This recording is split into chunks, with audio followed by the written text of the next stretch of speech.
So in February this year, I set out with the intention of circumnavigating Lake Wanaka via the peaks. And I failed.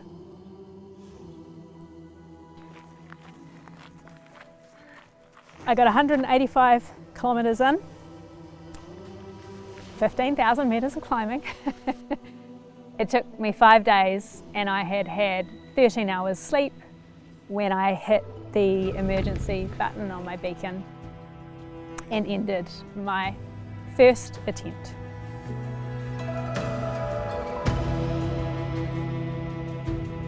The hardest moment that I've experienced in a challenge so far, because I've never failed a physical challenge that I set out to achieve, and I never found my edge. And this time I found my edge, and it was a difficult place to be because I couldn't trust my brain. In that moment, I was stuck and I didn't know if the decisions I was making were good decisions or if I was going to end up falling down and not being able to press the button and actually get out if I needed to. I kind of want to watch that video again to explain what I was feeling. I think would be helpful.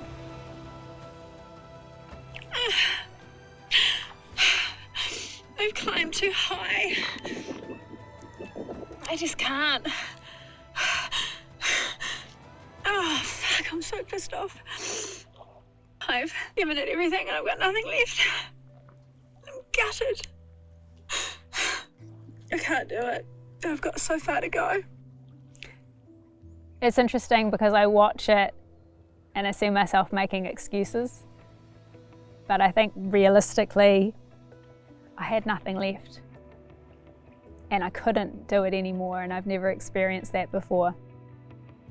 The helicopter arriving was the worst moment because I looked around and I went, I probably could have done it. And there was that moment of questioning if I'd done the right thing. If I'd just been braver, stronger, if I'd just tried a little harder. I felt ashamed for getting a rescue. Did I even deserve to have a rescue helicopter? Should I have done something different in that moment? I felt embarrassed. But mainly I was just gutted because I had spent so long working towards this thing and I was absolutely heartbroken that it was over. And it was all on me that it was over. It was all on me. It was my decision. It was my series of decisions that led to that moment. I was flown off on the Friday night, and on the Saturday morning I got up, my phone battery was almost dead. So I bent down to put my phone on charge and just crumpled to the floor sobbing. Just completely overwhelmed by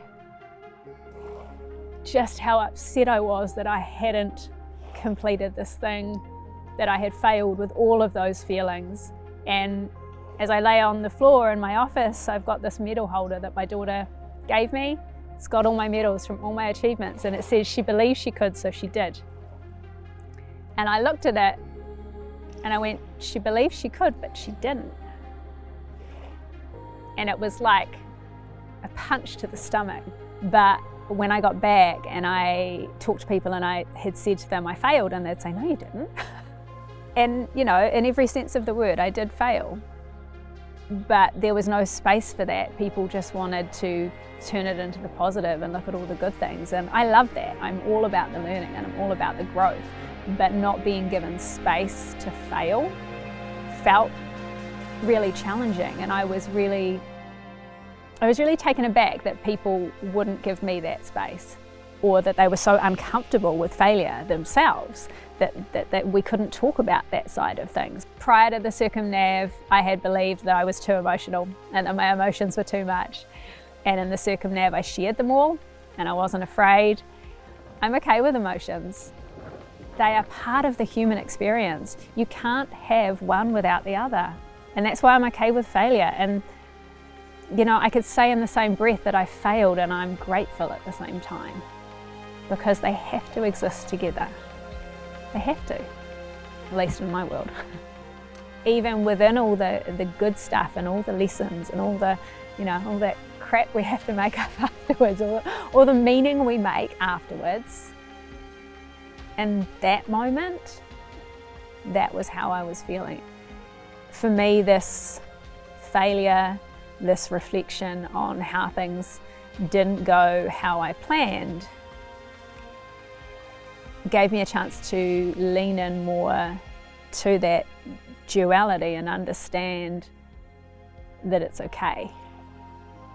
That was the moment that I decided that I would go back and do it again. Failure is a part of being human, so we can embrace it instead of being scared of it. At the end of the day, it's the lessons learned through the hard stuff that stick with us the most. And those are the ones that I'm most grateful for.